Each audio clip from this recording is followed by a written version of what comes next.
Key 1. Stoic. To truly master our emotions, it's not enough to just suppress them or bottle them up. We must learn to control our impulses, especially that reflex to say the first thing that comes to mind.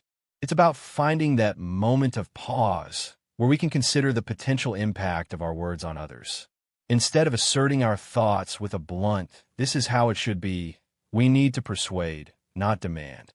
Understanding that the world does not revolve around our immediate desires is a crucial step in emotional control. I never imagined that I'd be the kind of person who would write children's books. Parenting itself wasn't even part of my vision. But everything changed when I completed The Boy Who Would Be King. That spark of inspiration led to something even more profound: The Girl Who Would Be Free, a story about Epictetus, a philosopher whose teachings would shape the narrative in unexpected ways.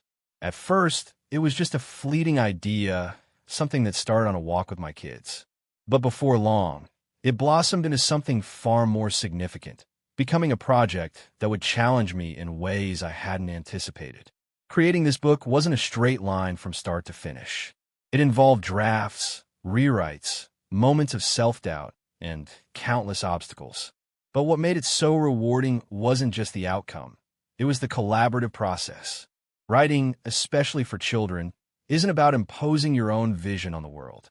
It's about connecting with others, understanding their perspectives, and guiding them through the story in a way that resonates.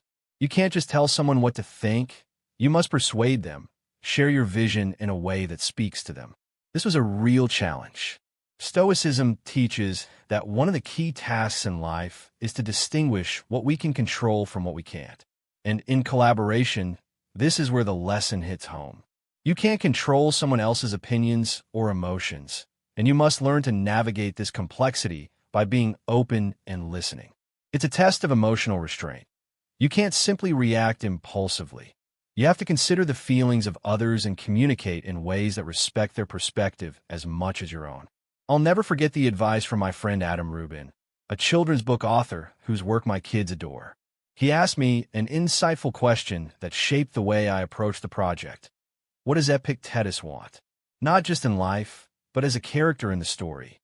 What external forces shape her journey? This question made me dig deeper into the story and the motivations of the character, enriching both the narrative and my connection with the readers.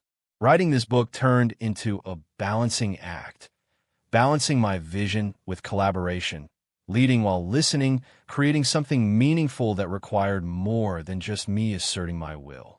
It was a reminder that great things rarely come from a simple assertion of control. When you embrace the complexities of collaboration, you unlock the potential for something much greater than what you could achieve on your own. Key 1. Stoic. The heart of this story is built on a powerful internal struggle. A daughter torn between the wishes of her father and the overwhelming expectations of the world around her.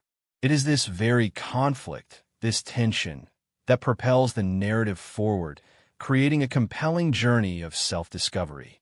As she confronts the weight of these external pressures and the longing for her own freedom, she finds herself on a path that demands deep personal reflection and courage. Ultimately, it's this clash that drives her to carve her own way, no matter the cost. As the book nears completion, it feels like we're on the verge of something truly remarkable, though not quite there yet. Just the other day, I checked in with Victor to see how the first sketches were progressing. His reply was filled with a few final pieces that have come through, and I've been approving them as they arrive. The next stage is laying out the entire book, blending the illustrations with the text, and getting that first physical copy in hand. Once I have it, I'll sit down and read it to my kids again. It's a crucial test, seeing if the story still resonates with them, especially in a world where their attention is easily hijacked by the endless distractions of YouTube and screen time. Reading aloud to my children is an intense, yet humbling experience.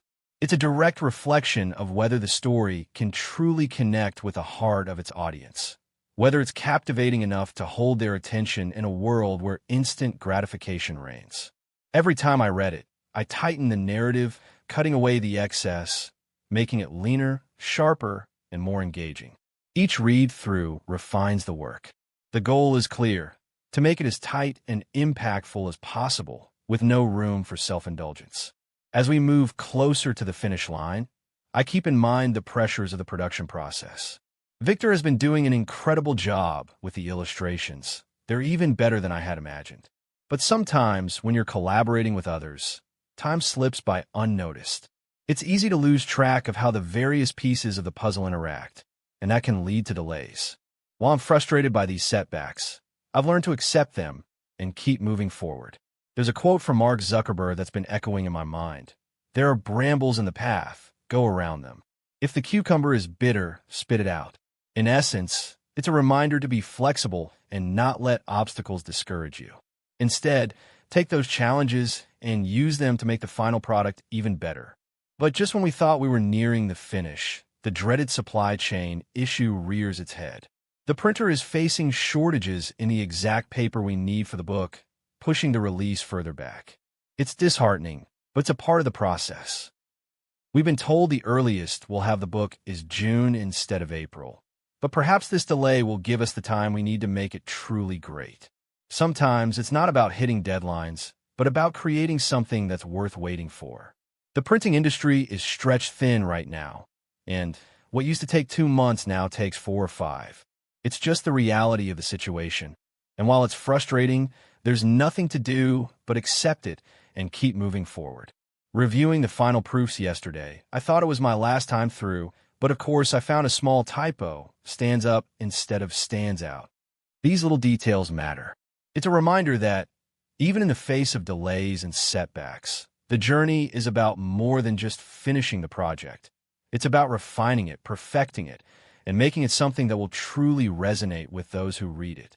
Every challenge along the way, every delay, every unexpected turn in the road, it all contributes to creating something that has the power to impact and inspire.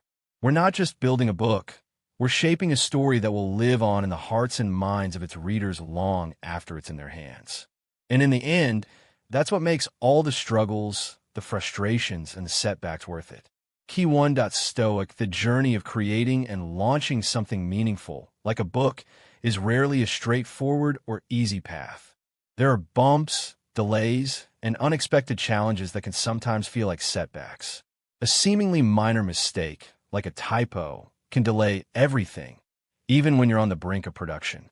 But as frustrating as these hiccups may seem, they often hide an opportunity, a chance to correct something that could have been worse if overlooked. Take, for example, my own experience with a recent delay. Our book, which was already 6 months behind schedule, faced another pushback of 3 weeks. Marketing campaigns were set, promotional materials ready, and the pressure was mounting.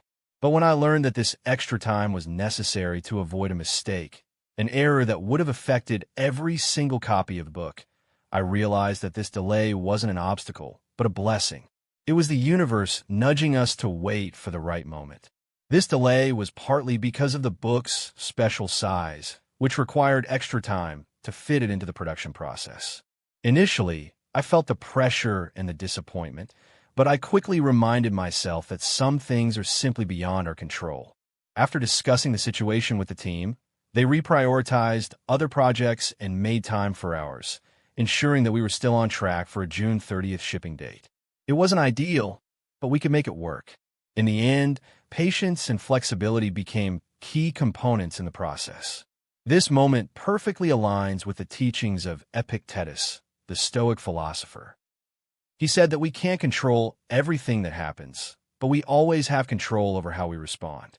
Stressing over things outside of our grasp only saps our energy. What matters is focusing on what we can manage, our reactions, our mindset, and the way we approach each new hurdle. If you let go of the worry and stay grounded, you'll always find a way forward. In this case, accepting the delay was part of the process.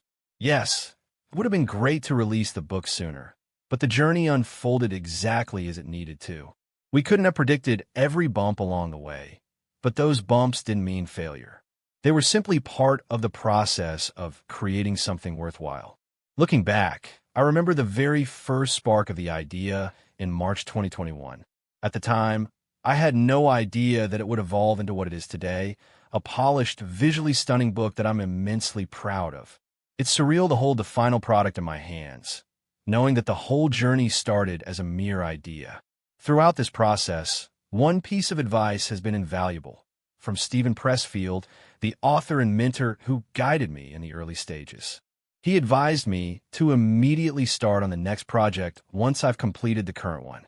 This mindset helps keep the focus on the work itself, not on the result.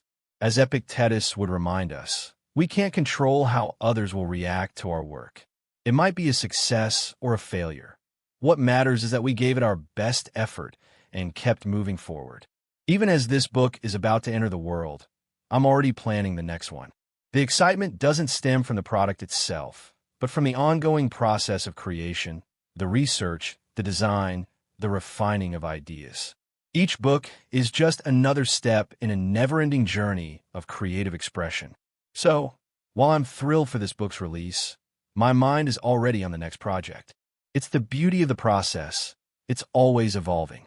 If you're following this journey, remember, the path to creating something meaningful isn't just about the end result, but about embracing every moment of the journey itself. And most importantly, don't let setbacks derail you. They're just opportunities to pause, reflect, and come back stronger. As we step into this new phase, I invite you to reflect on your own projects. The road ahead may not always be smooth, but with patience, perseverance, and the right mindset, anything is possible.